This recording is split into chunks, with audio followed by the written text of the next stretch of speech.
Just 2 hours after agreeing to stop attacking Ukraine's energy infrastructure, Russia sent in drones and attacked Ukraine's energy infrastructure. So I'm guessing either Putin is losing control of his army, or he's just lying to the world. Even after Ukraine published indisputable proof that Russia attacked last night, Putin is still saying that he has ordered his army to stop all the attacks. So let's go through all this proof and see who's lying. Starting with the clips of the attack. Here we have an aftermath of a hospital attacked by Russian drones last night in Sumy.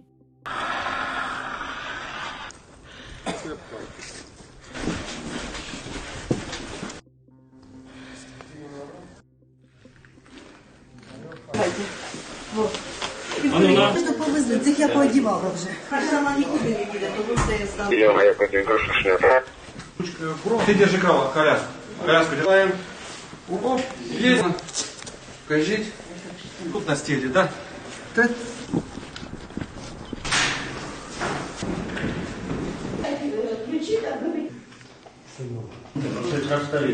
Тут получается пятый.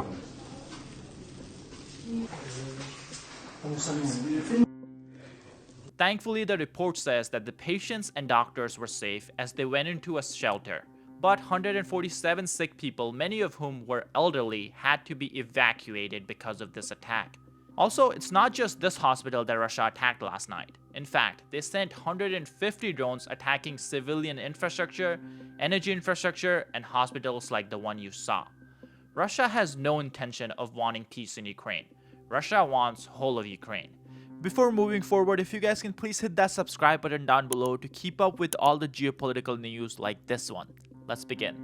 President Zelenskyy was asked about this today. He was asked if there's actually a ceasefire or if there's something that needs to be done to make sure the ceasefire is long-term on the energy sector. And this is what he had to say about Putin.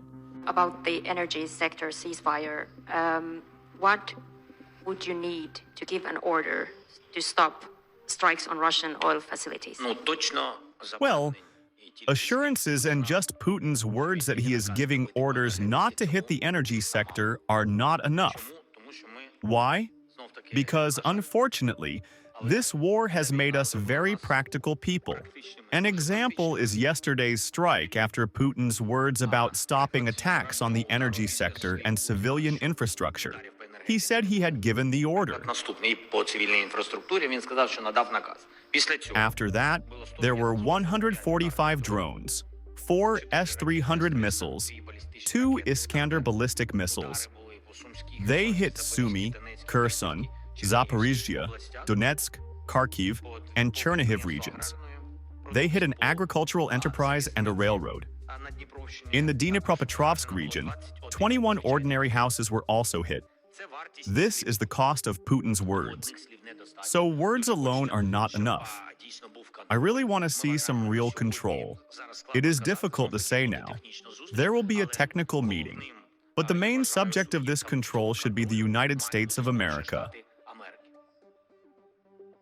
And if we have a corresponding agreement, there will be a list of objects. We have a list of objects, civilian objects, energy objects, infrastructure objects, and we will definitely prepare it and provide it to our partners. If the Russians don't hit our objects, we will definitely not hit their facilities. It's just such a slap in the face of the US administration that Putin launched this attack hours after he agreed on a call with President Trump that there will be a ceasefire on energy attacks. I think most people can live with the argument that administration is making that they don't want to criticize Putin because they want to continue having a dialogue with Russia and bring this war to a peaceful conclusion. But if we just let Russia get away with openly flaunting the rules, openly defying agreements it has agreed to, then there's not going to be a peaceful solution. If Russia knows they can just push us around and there will be no response, no punishment, Russia will continue pushing us around.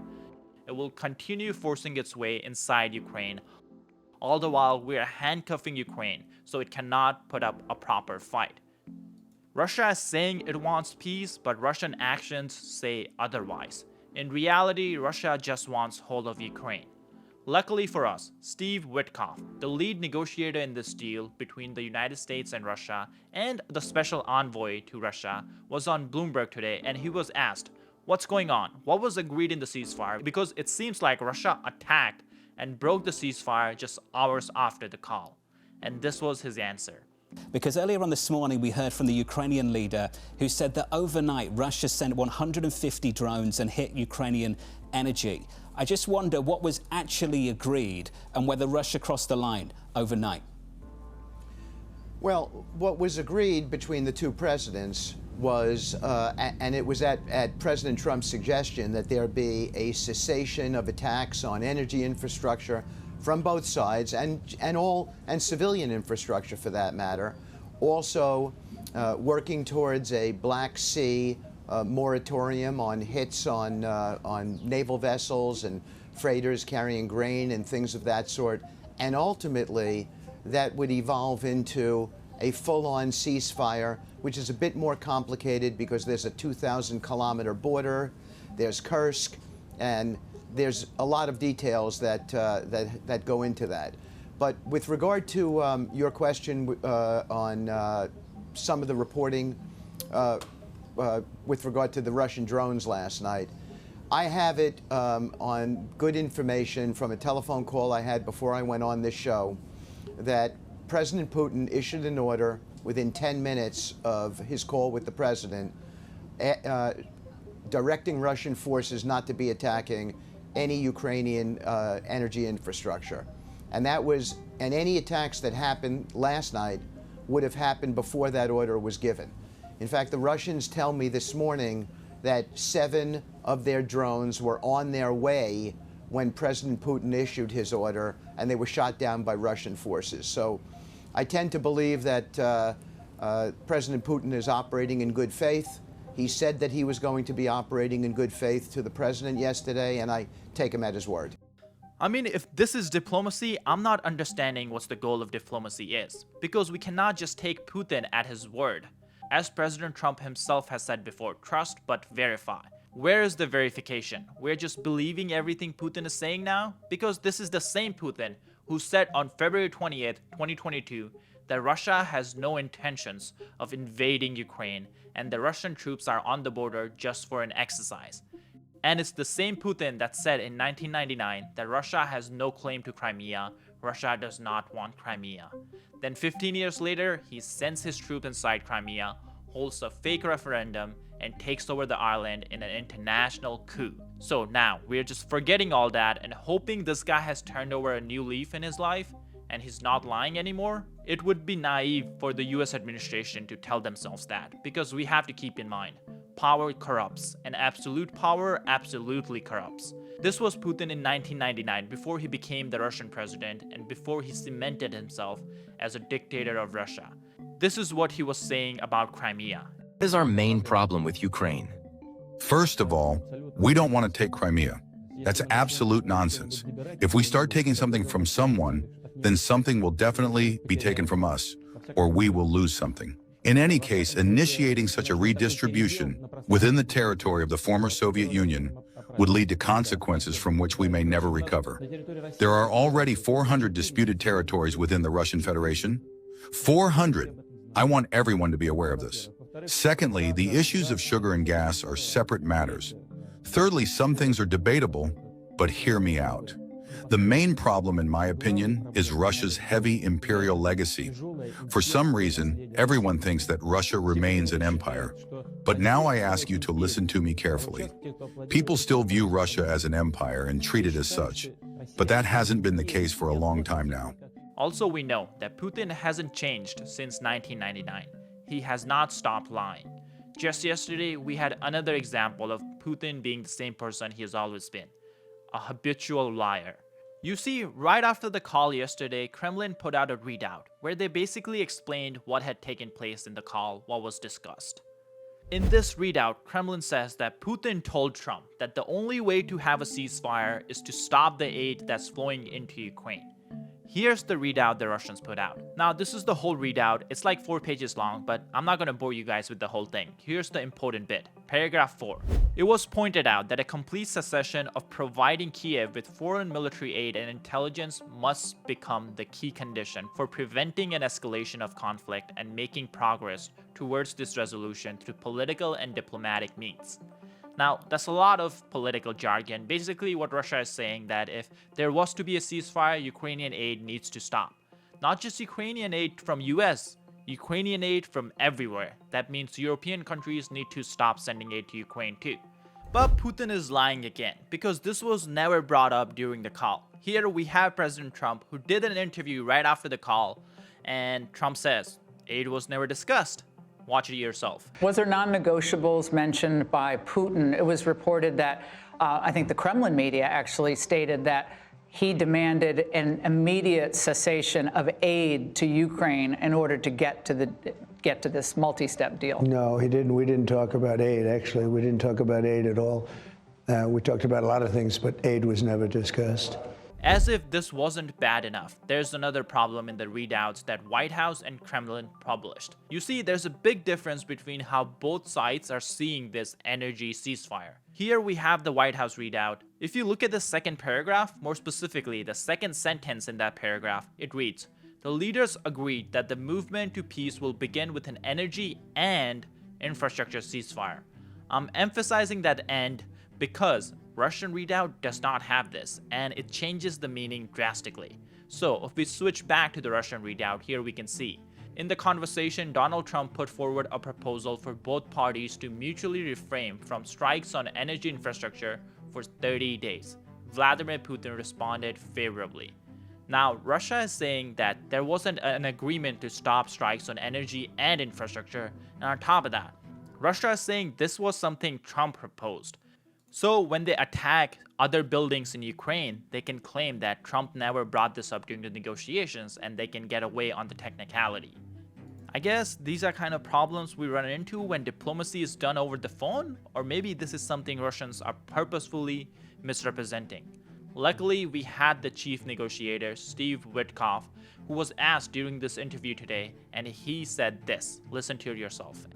No, it's energy and infrastructure in general, and this is something, Sean, that they've been in discussions about for probably the better part of 2 years.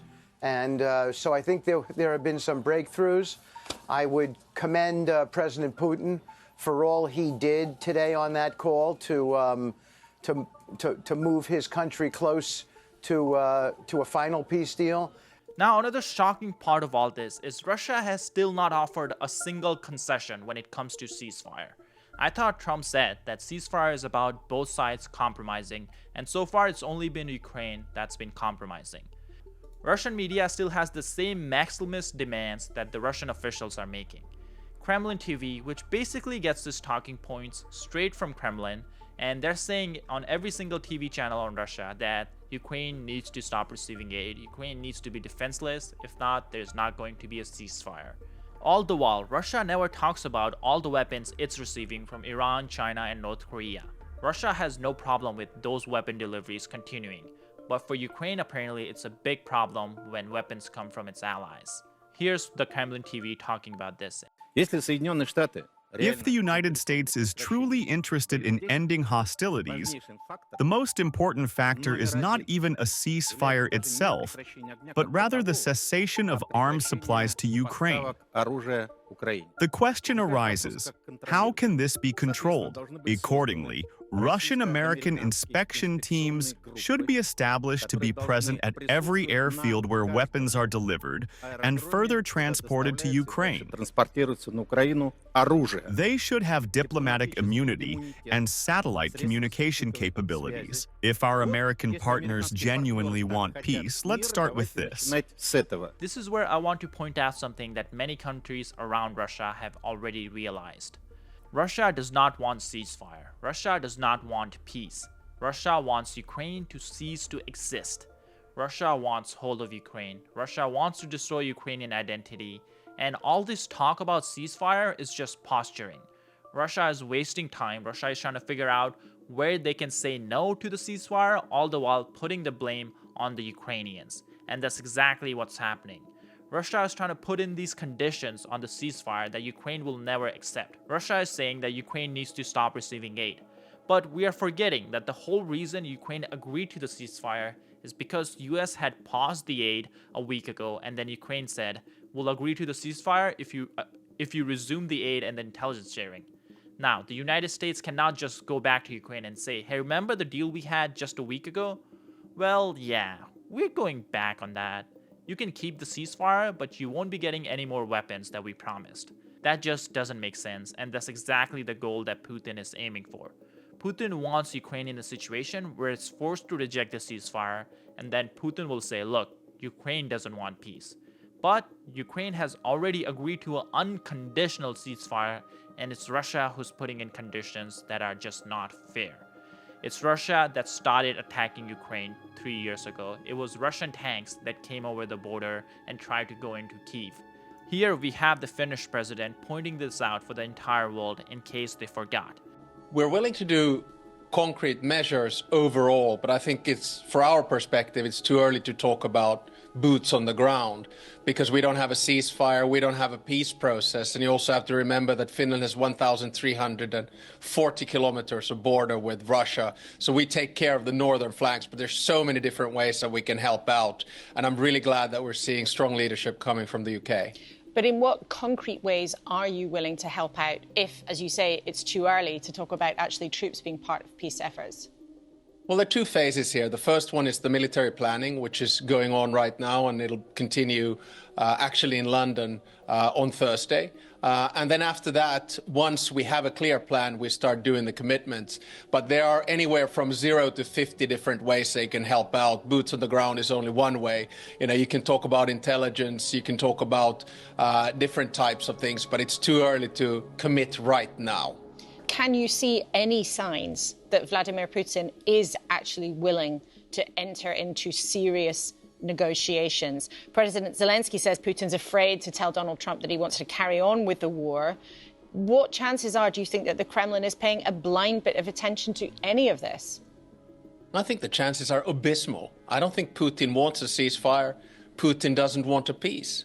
His original aim was basically to destroy the independence, sovereignty and territorial integrity of Ukraine, basically to have Ukraine ceasing to exist. He hasn't changed his aim, and this is what all of us around the table have to understand. That's why we have to maximize the pressure on Putin, which means more sanctions, which means using the frozen assets, and which actually means militarizing Ukraine to the teeth. So if the chances are abysmal, to use your phrase, that President Putin wants to actually take anything seriously here, is he just playing Donald Trump? Because Donald Trump seems to think he can get him to the table. So is he being taken for a ride? Don't underestimate the capacity of the President of the United States, Donald Trump, to negotiate a deal. I'm sure many things will happen in the coming days, and I'm sure that we'll be moving in the right direction. I don't think Putin should be playing with Trump. That's, I think, quite self-evident. Lastly, as you guys know, over the last 2 weeks, few of our videos have been demonetized by YouTube for talking about sensitive topics and covering violent events. This is why recently we opened up memberships on the channel. This way you guys can directly support our content. Again, you don't have to do it. We'll continue making the videos, but if you enjoy the content and you're able to support us, you can do so by signing up for our membership. It costs less than a cup of coffee at Starbucks and it's greatly appreciated.